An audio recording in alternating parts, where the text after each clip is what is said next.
Hello, everyone, and welcome to the next of Utah Business's book club. I'm Elle Griffin. I'm the editor-in-chief of Utah Business, and today I am here with Kat Judd, who is the VP of People. And what else are you VP? VP of People and Culture. And Culture, okay, at Lucid Software. And we also have Rick Tolman, who's the VP of Global Demand at Pluralsight, but these two used to work together at Lucid, so know each other very well. Welcome. Thank you. Thanks for having us. So today we are going to talk about this Netflix book, which was super fascinating. I don't know if all of you have read it who are attending today's book club, but if you have, feel free to chime in on the chat.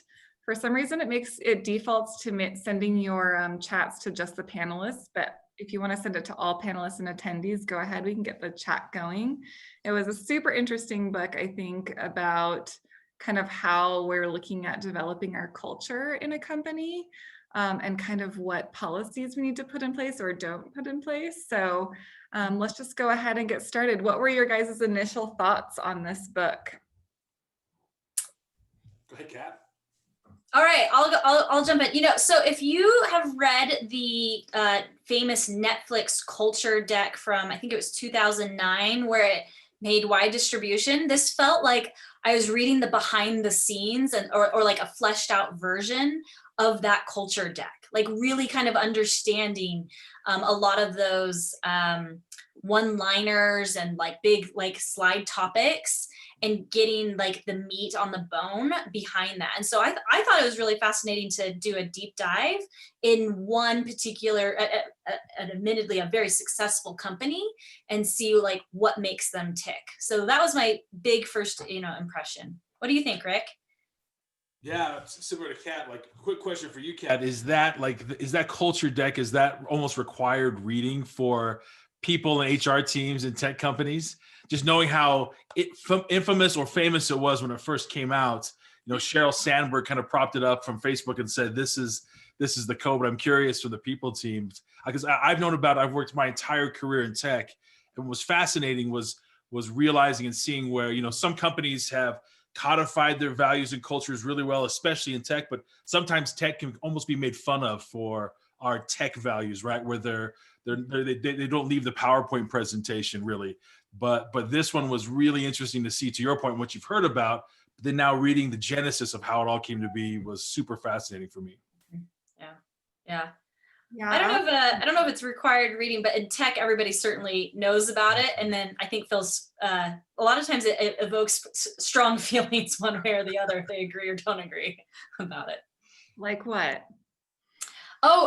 Like the yeah, sure. Like the keeper test, I think is a good one. So if you're not familiar with the keeper test, it's basically along the lines that if you look at your team and you think among them like, hey, would I, if they came to me today and said, hey, I've got another offer or I'm thinking about leaving, would you, as the manager, would you fight to keep them? Hence the keeper test. Would you? And if not, Reed Hastings, the CEO and co-founder of Netflix, says, well, you should get rid of them. Like you should, and it's pretty stark that way. And I think that I think it's pretty stark. I think you should invest a lot in hiring the right people and getting them in, and also recognizing that there's lots of room for professional growth and development. I think part of it being a manager is giving professional development and is giving opportunities, and that might not be, the person at that very moment. Maybe they still have room to grow and develop. And so that's a pretty extreme, I think, approach to how you deal with people, is that keeper test.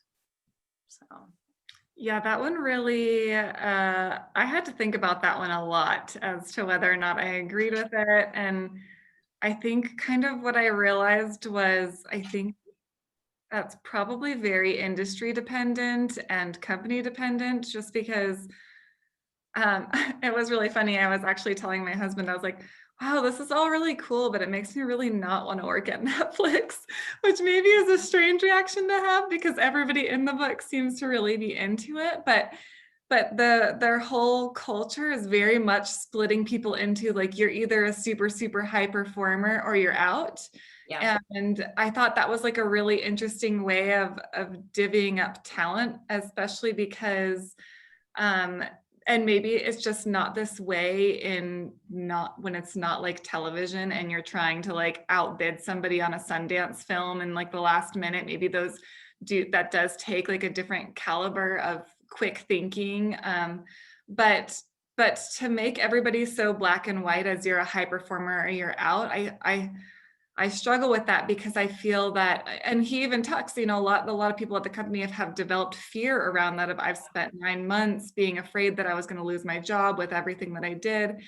And I think if you're in, my field in publishing is very creative. It's, photography, it's writing, and I think it does require a certain level of psychological safety for you to be able to really create like a masterpiece. Like if you're going to be Michelangelo sitting under that ceiling for 5 years, you can't just like finish it and then they're like, nope, that's horrible, redo it. Like there has to be some kind of safety, like I'm going to be here for 5 years and it's okay if I keep painting. That was my thought. Yeah. Yeah. I did like the analogy about like placing bets and how you have a certain amount of chips, but it didn't really quite jive for me.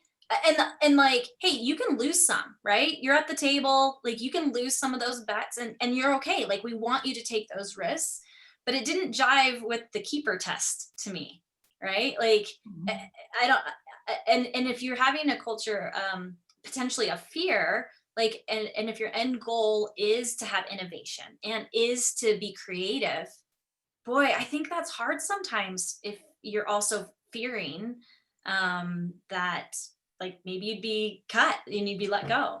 So Agreed. Yeah, they even mentioned too, they talk about it's people over processes, but then you try to hone in as what do you mean by people? Is it just top talent people? And even later on in the book, they talk about the management concept of, highly aligned, loosely coupled, where they want to give you the high level clarity on the top level objectives, and then give you the freedom to go create strategies and tactics to go deliver against those objectives. But if you're successful, great. If you're not, then you could get fired, right? And they say that like, we love those ideas. We want you to feel experimental. You're safe. But if it's a bad idea, you're probably going to get fired. But it'll be better for you. Right? Yeah. We got an interesting question, I think, piggybacking off of what Kat said. Beck says, wouldn't you say then that if an employee can improve with professional development and then to pass the keeper test, and you as the manager did not get them that professional development, does that mean you are not doing your job as a manager?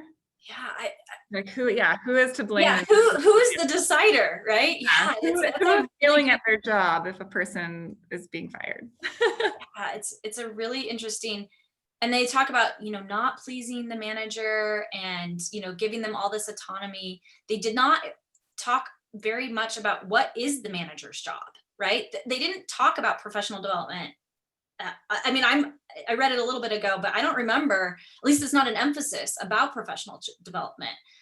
So I'm not sure so maybe in Netflix, that's not the priority for a manager. So maybe you'd be okay. To Beck's question, like maybe it would be okay. Maybe that's, I do think strongly that it is a manager's job. Like at Lucid, like we really emphasize learning and development. I know at Pluralsight does as well, about people growing in their careers and I didn't see that in the book for the Netflix book. So maybe it's not as high of a priority because they're just saying, we want to plug and play people and we'll use them for as long as they're good at that piece that we need them. And then if we've moved on to the next project, it's their time to leave and they should just understand that. Did it feel kind of unemotional? Like all of this would work so well if nobody had emotions, like a lot of the concepts to you all?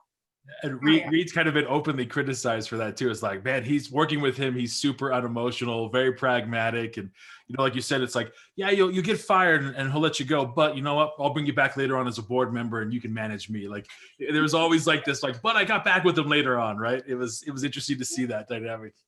Yeah, totally. And even, I think it's interesting how he even talks about his 365 reviews and how all these people are like piling on these negative comments on him. And I'm just like, how effective is that really for your employees to all harp on each other on all the things that, oh, I didn't like the way you said that in a meeting. Oh, I don't like, it's like, it kind of it seemed like they were forcing nitpicking behaviors as opposed to like, oh, I don't like that idea, we should try this one instead. Like, Yeah. it seemed like a lot of behavioral stuff. That was kind of strange to me. I was like, man, I think I would feel very demoralized at this company. The Live 360 is kind of a fascinating concept because Reed Yeah, do you guys do focused. that at your companies? No, I'll tell you what we do that I think is more effective. So Reed says like his premise earlier on is saying you need to give at Netflix, you need to be giving feedback and it needs to be actionable, and then he's kind of got a structure around that. And if you're not, you're being disloyal to Netflix, right? But Mhm. if that was really actually happening, if people were giving timely feedback, you wouldn't need the Live 360, right? It came about because he was feeling like his executive team and they needed to get stuff out on the table, and you wouldn't need that. So by even having that shows that this whole framework of how they give feedback is not perfect. And I feel like, and one of the concepts that we teach at Lucid is like in the moment give the feedback and use your judgment. Like it's gonna sometimes be more effective if it's private versus like public potential shaming, right? So giving that actionable feedback privately so people can improve, and then giving that all along the way, again, kind of this professional development piece. And the other weird thing I thought with the Live 360 was, so are people just like, it's like once a year, are people just like keeping their like lists, their naughty lists, so that they actually have something to say? Because it's like the whole team, you got to have stuff to say. And he said, I think it was like 25%, positive, and 75%, like actionable feedback. um that's pretty brutal. Like it feels like it could do more harm than good, especially if all along the way you haven't been helping people like understand where you're at and giving actionable feedback along the way. Agreed. Yeah, and he even said that, what the reason why he wanted that feedback was he wanted to avoid passive aggressive behavior. That's why he made the statement, it's disloyal to Netflix when you disagree with an idea and you don't express the disagreement. But to your point, it seems like there's checkpoints that should occur, whether it's real time, whether it's he mentioned often the QBRs would be a time for feedback too. So once a quarter, but it's hard to kind of look at that process and go, okay, so was it real time? Was it like in the hallway after the meeting, or is it someone sitting there collecting and building their oppression session against you? Then they'll come drop it on you like a hammer during a 360. It was interesting, but what's fascinating to me is too, you can see all these different unique parts of it where it's very much like, how do you give feedback properly? And then you look at the company overall and go, okay, they IPO'd 20 years ago for $1, and today it's worth 504 a share. Like, it's crazy that there's a cultural part of that and leadership that's actually working to a point. But then I look at like the numbers where you're saying, like, especially now, it's so funny to look at Netflix because especially over the last 6 months in this work from home environment, I've been sustained as many others probably by Netflix and Netflix series. So you see, they built this kind of future proof value for the company in the middle of this kind of radical feedback and these cultural values as well. So it's, for me, it was fascinating seeing how successful the company is, but then also hearing where he pins it on, like, it's about feedback. It's about, creating employees, giving them a sandbox to go play in. And if they're successful, great. If they're not, we fire them. It's like, wow, is that really the underpinning of the success of this company? Yeah, I mean, I think, and we've got some disagreement on the Q&A saying, no, the point is to be clear and honest, open and clear communication, and that there's a lot of benefits to that. And there certainly are a lot of benefits to that for Netflix. And I think that what's really interesting is in their industry specifically and where they're located all over the world, like, I think that kind of, and with so many employees, there probably is a level of transparency. I think for me, the transparency part was never the issue. Like, I definitely think companies should be open about their bottom line, about here's where we're at as a company, about everything that's kind of going on at a company. I think that was never the part for me. It was just kind of like there's this weird level of I felt like some of the examples, for example, were nitpicky on people rather than like, I don't like that idea, which that kind of is what got me going the wrong way. But I think overall, there's nothing wrong with the honesty and transparency part. That wasn't. Yeah, I mean, I think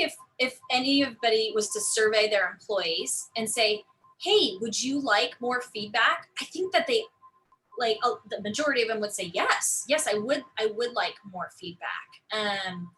And so and I think I do like the framework that he has with like the, you know, having it be respectful and actionable and things like that. It sound like if everybody did it perfectly, it works really well. But my experience has just been like, it's a bit of a learned skill for quite a few people to be able to give effective feedback. And it takes practice, and not everybody's perfect at it at first. And both on the giving and also on the receiving end as well, to try to like remove some of that emotion and like try to make it actionable, or having the judgment to accept, because they also say at Netflix, you can choose to not accept the feedback. Like, so, which is also kind of an interesting a concept that I don't know, that we don't usually think about. So in a bubble, it would be perfect. It's just, I think emotions, like human nature, can sometimes get in the way, and not everybody's perfect at giving and receiving feedback right away. So Yeah, to Kat's point too, like towards the end of the book, they kind of dived into how do they localize this to all being a global company. How did this actually land in other countries? And you know, being Polynesian and representing BIPOC leaders, like feedback is very unique and different based on each of the cultures. And they touched on that, how I think it was the Netherlands they said was the most kind of just straightforward in giving it to them. And then Japanese, as I've lived in Japan as well, it's very conservative the way you do it. And it matters how you deliver, to Kat's point, how you deliver and give that feedback. And so it takes a lot of training with management to be able to do that, especially the global company too. So I was fascinated by that last part, because he kind of acknowledged like, yeah, we tried to copy and paste this in the other countries and it didn't work. They gave so many examples of like Brazil and these other countries where it's something that we're all super conscious of with global companies is there's an ethnocentric view to giving feedback. We have to be very conscious of how other members of our global community receive that feedback and also are willing to participate in feedback sessions like that. So was there anything in the book that when you're reading, you thought, my company really needs this, or maybe you applied the keeper test to your employees, or how did this resonate with you at your companies?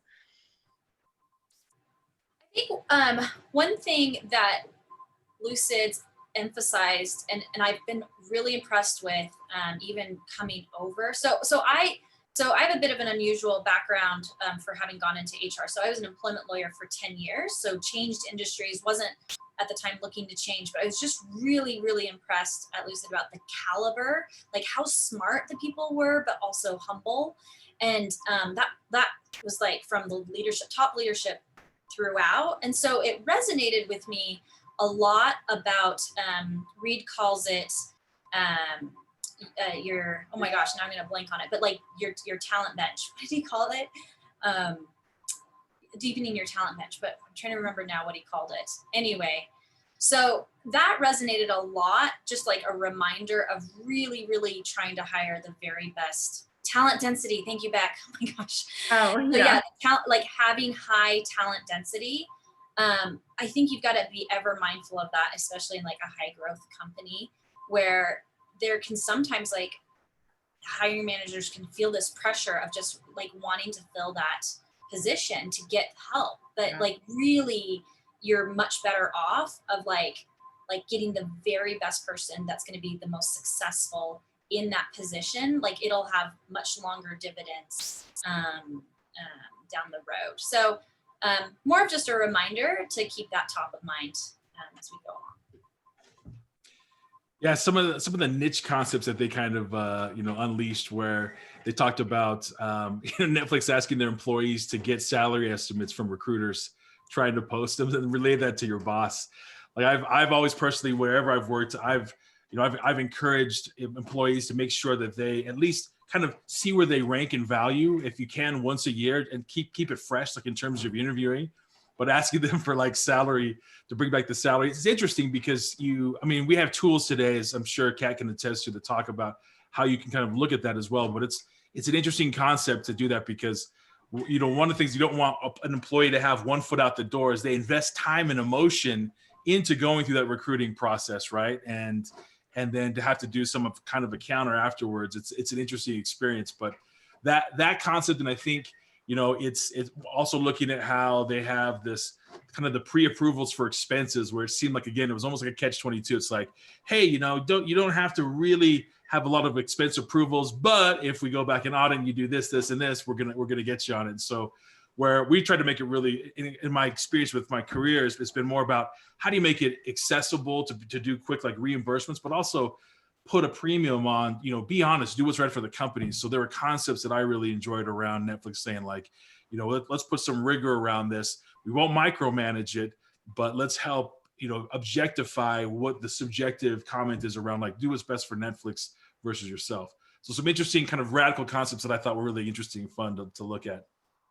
Yeah, I really liked the recruiting piece, because while the keeper test is a little intense, I think the converse of it is, okay, well, if I'm hiring for a role, am I willing to pay top of market for it? Which I thought that whole prospect was really interesting, because it's like, okay, I'm hiring on this new person. If I'm going to pay them the top of market for where I live, for everything, for this role, are they going to be worth $100,000, $200,000? Like, are they going to be worth the rate that I'm paying them for?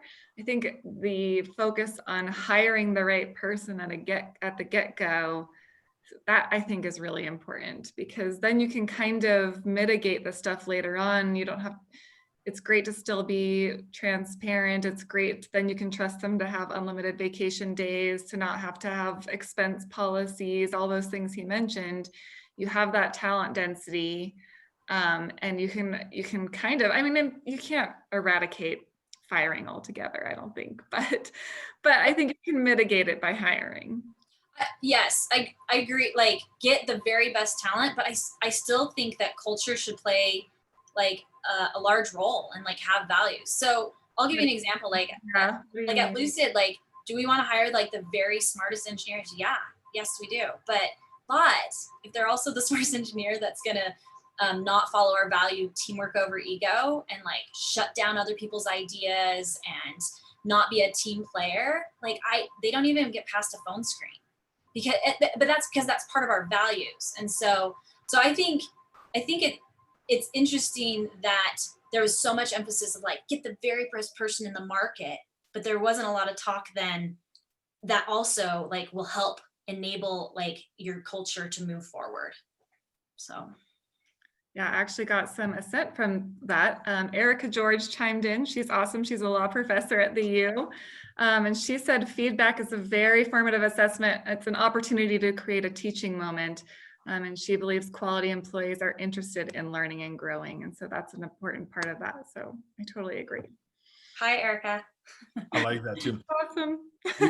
We have an important concept at Pluralsight and the other companies as well that we've leveraged this, and they mentioned this in the book as well, was leading with context. So I think that important critical context of feedback is where you can share that someone else has a different point of view, and that if they're willing to create the space where you can both be willing to understand someone else's point of view and have that context. I love how they kind of reinforced over and over. It was more about, instead of driving your opinion home, it was bringing your context to the conversation, which I think is super important for the diversity of ideas and thoughts, but also to show kind of a willingness is like, here's my context, and I understand that there's someone else that has a different point of view. I'm willing to hear that point of view as well, and then kind of come to a shared understanding from that. Can I also, while we're still talking about recruiting, this is a little bit of a side note, but I just thought this was brilliant of Reed as like the CEO to like just be very public to his competitors, Google, and he'll name competitors, right? Google and Facebook, he'll name them in the book, but to say, hey, by the way, if you have your recruiters come and call my people, they're just going to turn around and tell us. And so if you invest a lot of recruiting time, good luck. Like I just thought this was brilliant to be able to also retain his top talent, to basically say, you're going to waste your time going after my people. I love that as that well. is interesting. Hey, you know, I've worked in the Bay Area where I've had to hire and then replace. You know, it's like a constant rotating door on positions, because you have really good talent that it's super easy for them to jump over to Twitter or Facebook and bump up in pay. And so where in Utah, I was a little bit more nervous because about replacing them. In the Bay, it was like, okay, you just go to the next and the next and the next. But for a company to be out in the front of that and be like, I'm going to pay top talent, so it's gonna burn your books to come after my guys. I love the kind of the proactive behavior on that, especially when they can put it around performance and real talent. I wonder if it causes any sort of like golden handcuff issues. Agreed. Yeah, that is interesting. So I could see that, but at the same time, they're a super, super niche industry. Well, niche in the terms of that there's not a lot of people that did what they did. And so if you want to work in media, Netflix is the place to work. So I imagine that it has that going for it, because they even mentioned some competitors in the book. They're like, oh yeah, I used to work at HBO, but it was so non-transparent and you know.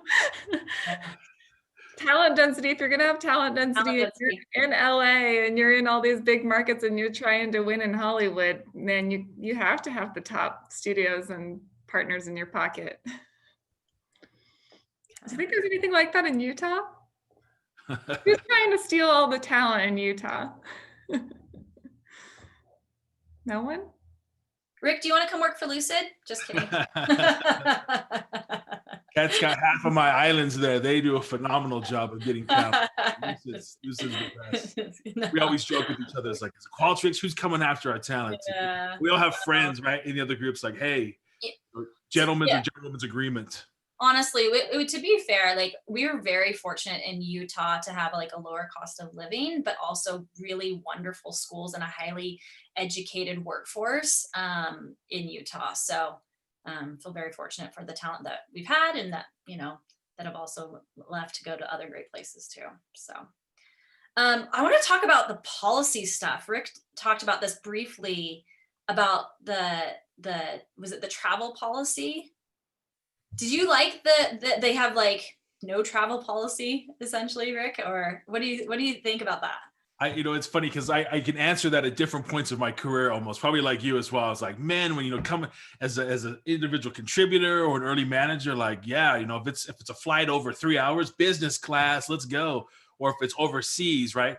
And now understanding shareholder value, you're like, yeah, but if there's a place that we can squeeze costs a little bit, So I think what I did enjoy was them putting rationale behind some of those decisions. And I've really enjoyed when companies are thoughtful around like the travel policy, but still give some wiggle room. Like, for example, business class, it is crazy expensive, but if it's overseas and if it's for a specific purpose or even a title that you can make it something worth achieving, I love that kind of policy. Another scenario too, it's like, be judicious with when you're going out and doing your meal reimbursement expense, and you might have invited your family member as well. Like it's those are things that we have to commonly go through, and they mentioned it as well. As managers, you're going through those receipts as well. If it gets kicked back to you by a controller, you have to go through and go, wait, what is this again? So it's a part of a management training that we have to at least build that consciousness around being disciplined around those expenses. But I did appreciate that they gave the flexibility, because I believe in that too. It's like, teach them the right principles and let them govern themselves. And it's coaching moments, it's training moments to help them to come to that as well, and to be on the same alignment page as management. Yeah. Well, I think that was kind of the whole idea too, is you can only have no policy on travel expenses if the talent is aware of how it affects the bottom line. They're seeing those budget sheets. They're seeing, oh, we're spending $1 million a year. That's not good for my role. That's not good for this company. If you've got that transparency part in place, which makes total sense, because if you don't have access to that, you're like, oh, my company is $1 million company. Like, we're fine. They can handle my extra $10 at this restaurant or $100 boost in my plane ticket. But if you're actually seeing how it affects the company and how that might inhibit creative growth, then I think that makes a huge difference. From my perspective, so head of people, so helping draft some of these policies and put them in place. I felt like there was a feeling that policies, that from Reed's perspective, that policies were a bad thing, that it somehow limits employees' freedom. And I don't think that that's the case. Like, I do think there are plenty of policies, and travel is a good one, where they can get crazy and super nitpicky, and it's just jumping through these hoops to make sure you're not doing it wrong. But I actually think that if some of the context that was like, I don't know, that was given was actually written down, so then throughout the company, they kind of understood, like, they kind of understand, like, hey, business class is okay if it's an overnight, or business, right? Like, that's, I think, okay to put down. And then everybody knows kind of what some of the guidelines are, to be able to have more freedom to make your own choices about what's appropriate. Because otherwise their policies do what's in the best interest of Netflix, or, by the way, if either your manager or if your manager, delegates that responsibility to finance, if they find out that you've somehow, in their opinion, abused it. Now, there's clear lines. They gave an example where there was an employee in Taiwan over a 3-year period had, taken about $100,000 of travel, like, in personal expenses. That's a clear, like, obviously a clear example. Like, you don't need to have a policy one way or the other to be like, that's abuse, right, of company assets. But like, otherwise, people, my experience has been that employees ask, like, is this okay? They ask about meals, they ask about alcohol, they kind of just want some framework and guidance around it. And so I think giving maybe a little bit more context actually enables more freedom, less fear of messing up, and less questions that come up to the people department as well. So I think maybe an in between. Like, I felt like Reed was one extreme in his contrasting it with a policy that was 20 pages long, and I think there's a middle ground to give some guidance to enable employees to have more freedom to make choices. Agreed. And he kind of at one point kind of came back to it in the book and said, he recognized that there's some places where you can't eliminate oversight or policymaking, right? Such as, customer data privacy or sexual harassment. But what was interesting was to have them kind of flip we want to make sure where error prevention is more important than innovation. But then also there's other examples of where innovation is more important than error prevention, right? Where they're talking about the basically growing the company offices and one of the employees asking people to give them the 5-year plan for employee growth. Mm-hmm. So he was trying to say, okay, now we want to cut the budgets down. We want to be able to have better cost savings here, but it came in the face of more innovation. But there are clearly some areas, to your point, Kat, too. It's like there's clearly some areas where you want to give some guardrails. Yeah, and it's context. It's what Reed's calling context. I just think maybe write it down so it's the same across like everybody's getting the same message instead of like department by department, manager by manager. Agreed. Yep. And in another case too, it's what happened to the manager that let the guy, go on $100,000 vacations. Like, it didn't catch it for over 3 years too. Oh, what happened? Yeah, I don't know. Maybe it was delegated to finance, because wasn't that how it worked? It said, hey, you can either go to your manager to approve, and if your manager says, I thought it was like it could be random audits by finance. I think that's how they had it set up. So yeah, like only a few of them are looked at. Yeah. They have so many employees. I mean, that would be kind of crazy. Yep. I know. I was thinking about it a lot too in the terms of the US, because it is kind of interesting when you think about it, like how many policies you have to have as a country and how you develop more the more you go, because you're like, oh, well, this person did this wrong, so we've got to have a policy against that. You know, like we were just talking with friends about I guess there's certain parts of Denver where it's illegal to have a pit bull as a pet. And we were like, okay, so that means at some point in line, like somebody had a pit bull and it attacked like a child in an apartment building or something, and they like created that rule. But then that rule is like inhibiting other owners to be able to have that dog where maybe that issue wouldn't happen. But the city's like, well, we just want to protect that issue from ever happening ever again. And we can't trust that all the people are going to behave in the best interest of their dogs and whatever. And so I was just thinking about that, like how many laws we put into place to continually narrow because that talent density isn't there, or we don't have the ability to trust everyone, or there's not support in place to be able to make it so people are. It's interesting because, and he even did this at his first company, the Pure Software, where they kept putting in policies. You can bring your pet to work. No, you can't, because now they peed on the rug. You know, and it is kind of restricting once you get to a certain place. If you just keep doing that, you can do that forever. And eventually you're putting places and rules for everyone that maybe only needed to pertain to one person. Yep. All I have to say about that. Yeah, I mean, I think a lot of company policies, especially like some of the wacky ones, might be like, oh, what went wrong to cause this to be put in place? Yeah. Policy, like. So I think it is a really good reminder to say, like, try to err on the side when you're thinking of policies of keeping it simple and be more of guidance. Like at Lucid, for instance, we don't have a dress code policy. Part of this was, so when I was practicing as a lawyer, so I was practicing as an employment lawyer on behalf of companies, so helping sometimes write employment handbooks, we had to get to the dress code policy. And it was fascinating that sometimes some companies would just want to dive in and be talking about how low a woman's shirt could be or short of a skirt and on and on and on. And now granted, some industries like maybe like retail, like, you know, they have more prescribed things. But anyway, I don't know. It was too much. And so when I came to Lucid, I was just like, hey, just dress appropriately for your position. Like that's the rule, right? And so far it's worked out okay. Somebody asked me at one point, well, they wanted context, like what does that mean? And I don't know if this is the right answer or not, but I just said, hey, listen, if it's blurred out on just like network television, like if you were on network television, it would get blurred out, then not appropriate. So there we go. But not Netflix, like network television, not Netflix. Not Netflix, network television. I'm talking ABC, NBC, CBS. That's what I'm talking about. What did you guys think about the no bonuses thing? They're against bonuses. No bonuses, just pay a straight salary. Boy, I bet finance likes it a lot. It's easier accounting. You know, I like having the flexibility at Lucid to be able to reward employees who have really gone above and beyond. And I like having that mechanism of bonuses already built in.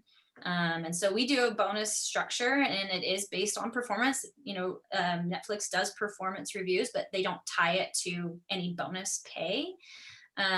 So I tend to disagree. I like having the flexibility to reward exceptional employees. Agreed. I think it's a great part of the compensation structure to say, be very clear, this is what we're paying you for. But how good is it to be able to sit down and address, now here's how you can overperform and identify those areas and then have some type of a compensation around that, whether you're in sales or marketing, like being very clear around what the expectations are for your role and what you're being paid for. But then being able to push the boundaries and say, and here's where you're really exceeding expectations and this is what you could look for there.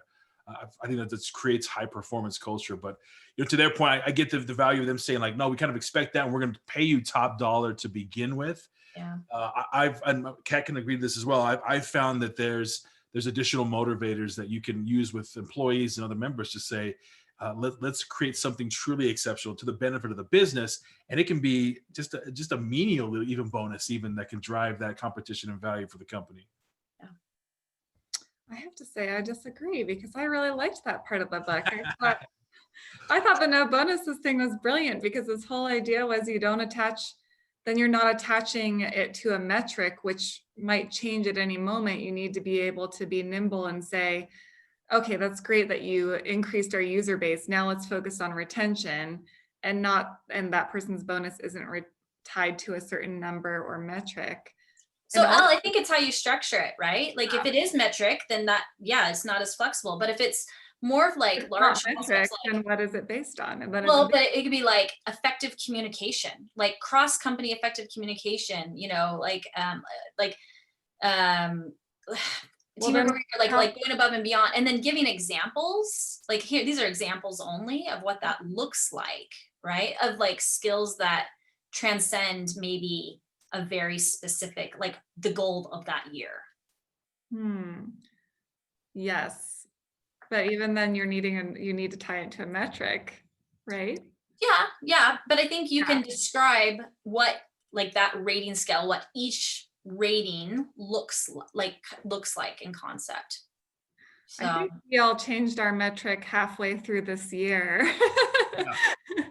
I don't know about you guys, but the metric our bonus structures were on halfway through the year was like, okay.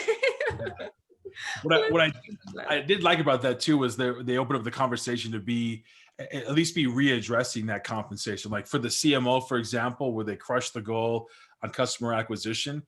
In many businesses, there's a need to say, okay, acquisition is doing fine right now. Let's pivot to retention. So you can go create that compensation crusher, even quarter and quarter. And leadership that's willing to do that is a leadership that's willing to say, listen, we're here to help the company's bottom line, period. So I find that they can be adaptable to those types of compensation conversations.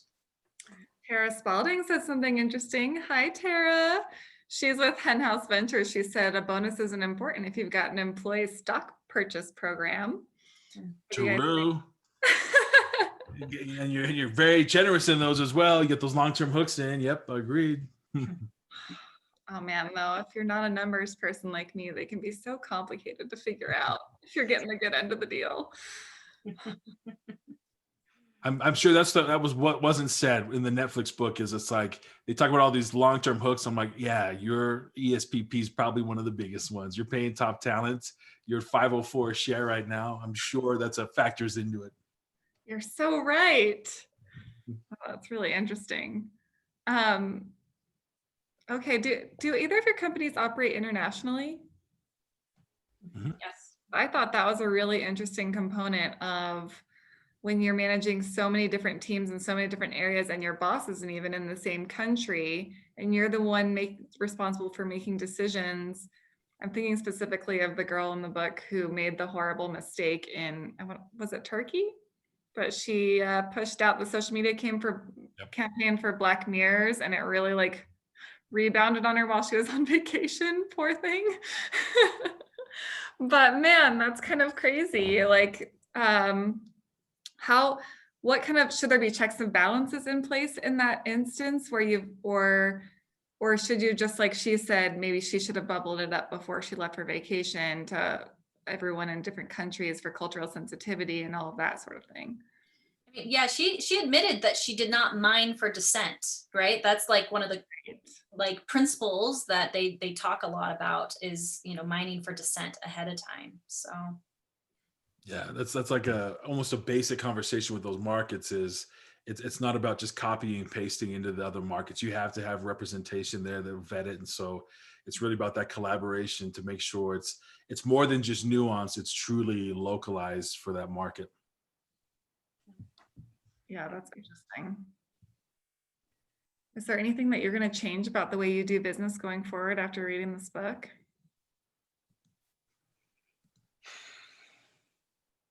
you know, I feel like I'm constantly like looking at policies, and it does make me want to try to simplify some, you know, like sometimes we've just inherited, it's just always been that way. So maybe trying to simplify, and I'm not going to get rid of them entirely. I don't think that's like, I just basically, I feel like if I'm going to get rid of them entirely, I'll get a million questions again of kind of like guideposts. But I thought that was good. I also just like it confirmed to me like how important feedback is, and that we could just everybody be better about it, about giving feedback, but I'd rather do it the way Lucid does it, but we just need to be like more constant about it. Like we have it in one-on-ones, they have it in team meetings, obviously annual reviews and things like that, but just emphasizing and making sure people feel comfortable of having like a relationship of trust first, and then it can be a productive like developmental type tool. So I think stronger emphasis on that helps. Likewise, a lot of reconfirming for me on some of the principles that we can do better at. And what I loved about the book too was there's so many elements that they talked about the successes, but I felt like they did a fair job of sharing the failures as well, whether that was in a decision-making process or in a management experience. So for me, it's kind of reinforcing those core principles to what Kat said. It's how to really optimize that feedback loop, right? And to encourage independent decision-making by the employees, but giving them enough of a guideline to be able to feel like they can actually make the decisions on their own. And then I think several times what I loved hearing is even at his level, you could tell he tried to focus more on inspiring versus micromanaging, really creating and stimulating creativity and trying to be more broad about, you mentioned this as well, Alice, just opening the books and being more broad with your information sharing so that people can feel informed when they're making decisions to align to the objectives that you've outlined as well. So it was good to hear. It's kind of the reconfirming, almost like a confirmation bias of reading like, okay, yeah, that's important. That's why we do this.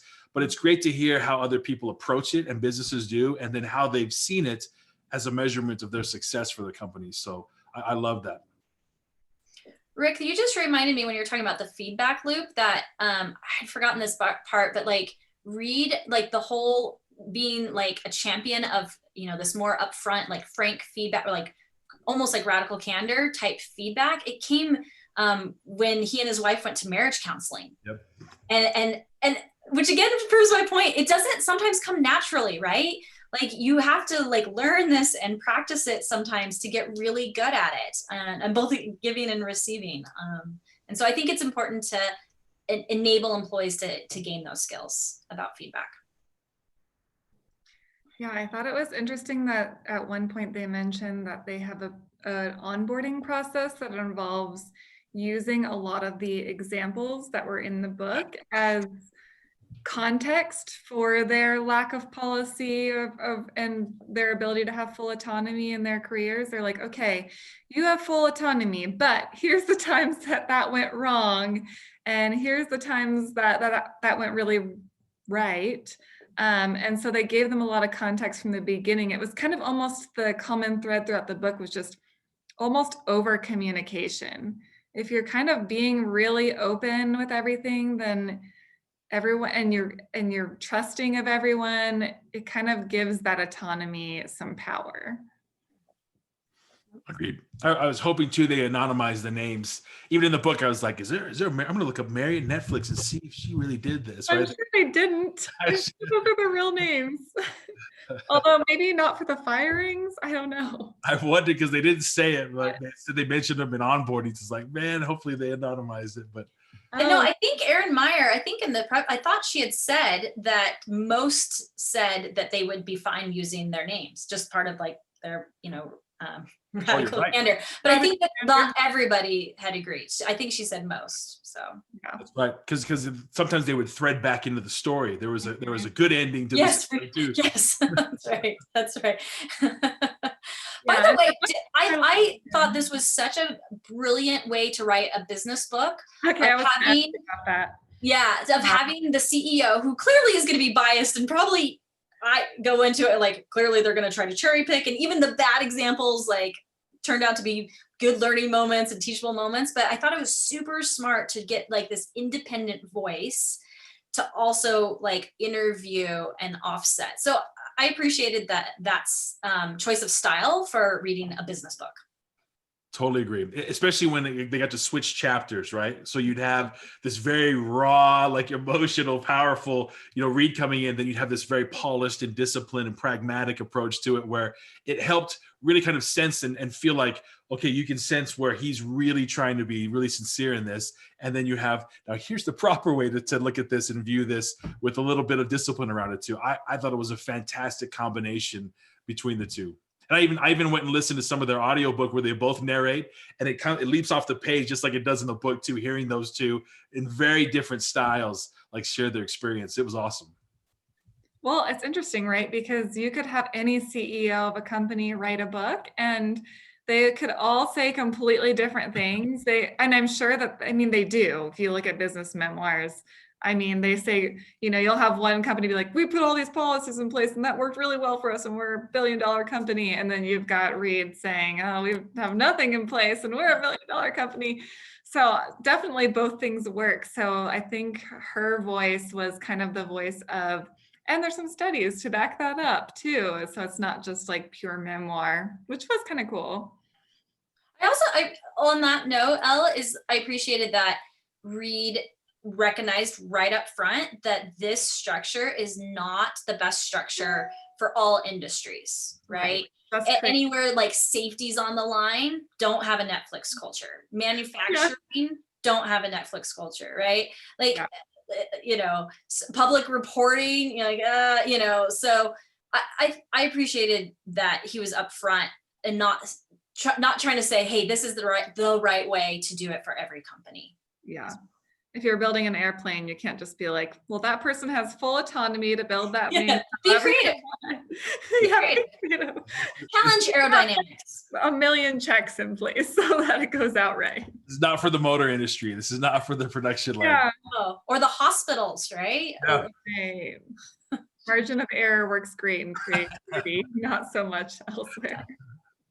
Yeah, but Elle, like you're in the publishing industry, and you mentioned at the very beginning about creativity. Like, do you think that this type of culture would do well in a publishing industry or no? I mean, I thought a lot about that, and I think a lot of it would work except for the I mean, even the keeping question does work to some extent, because I agree with some of the examples he gives where he's saying, okay, but this one person was really tearing people down for like a year and everyone was just like, well, he's family, he's part of it, we'll work around him. Like, that's not good for anyone. But the only thing that I really felt strongly about was just that I agree with everything he's saying, but I also feel there needs to be safety, that people don't feel that they're just going to be cut at any second because creativity is not, is totally subjective, and you can create something really, really beautiful that maybe isn't the best fit for something. Or you can create something really, really beautiful.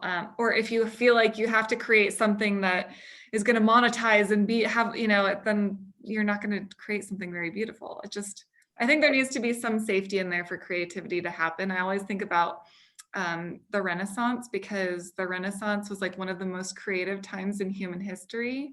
And the reason why that was because a lot of rich people, a lot of rich families, the Medici, were patrons of the arts. They were paying people that would ordinarily have been farmers to become Leonardo da Vinci. They were those people that were artists and doing all these beautiful things.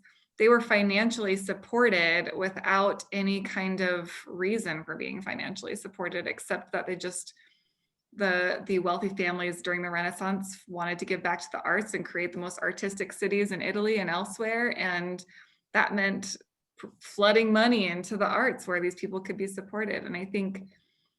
So I think that for real creativity to happen, there has to be some kind of level of safety there, some kind of level of support that isn't just going to be pulled away if their next masterpiece is bad. It just needs to continue so that the next masterpiece keeps getting better.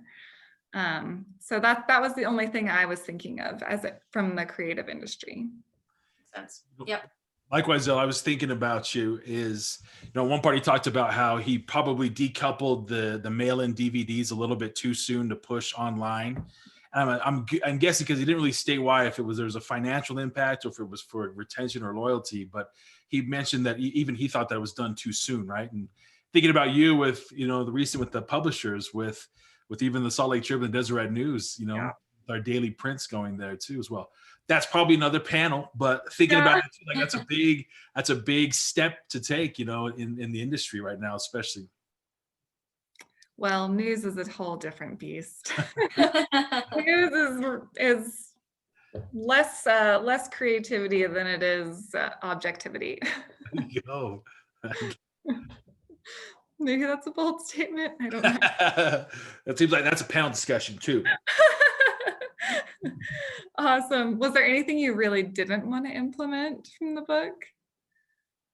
Final question. The live 360 sounds just like I don't know. I think brutal. Yeah, without proper training, feedback, that was rough. Well, and I just think give the feedback in a timely manner. Don't save it up. Don't write your little notes for a year and save it all up. I'm probably exaggerating, but in my mind, that's how it's going to go. But I'd much rather give and receive feedback in a timely manner than at a live 360. So anyway. Yeah, Rick. Yeah, agreed. I love though what I did like about it is of all the things that I wouldn't want to do, it's more what this space and this culture, especially within tech, it's like there's so much emphasis on we're going to create values and culture, and from the values comes the culture. And what I love seeing was where they kind of acknowledged what were the values, and if you go and you read their value doc, it is massive, right? It's endless, but it's cool to see that codified. But then where it gets really, really intentional in terms of what does this mean for employees, and so where I felt like that one thing I kind of shy away from is more looking to say, okay, you've got this freedom and responsibility, but without having the right guardrails for that, I think that's pretty dangerous for the employees. But it seems like they've learned their lesson, because he kind of comes back and acknowledges again, like they can't use that freedom and responsibility approach in a lot of areas. But they're learning lessons there too. And so just that caveat of great, I love that you teach the principles, let them govern, but also it's really making sure they understand the guardrails that they have, or the sandbox they have to play in as well. Yeah, I agree. It's kind of funny, we're on similar playing fields.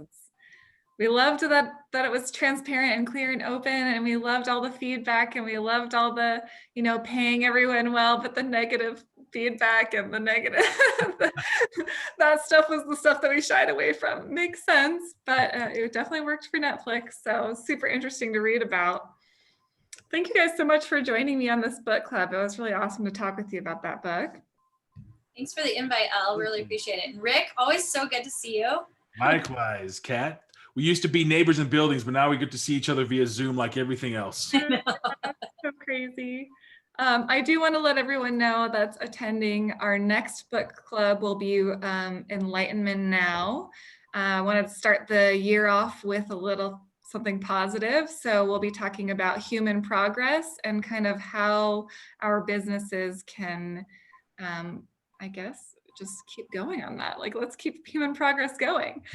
So we'll be doing that in January. We'll have the link up in about a week. Enlightenment Now is the book. Go check it out. And I will see you guys next time. Thanks. Thanks, everyone.